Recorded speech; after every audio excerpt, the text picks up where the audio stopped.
এইটার দাম কত এটা? এটা জোড়া 300 টাকা, আর এক পিস নিলে এটা 200 টাকা।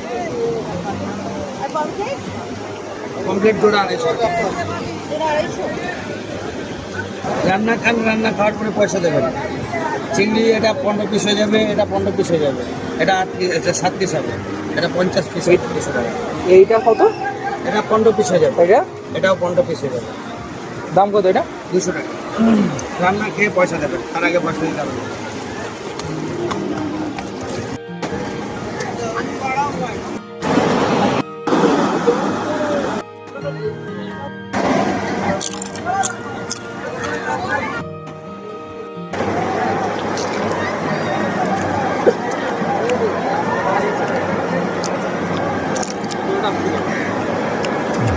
ওটা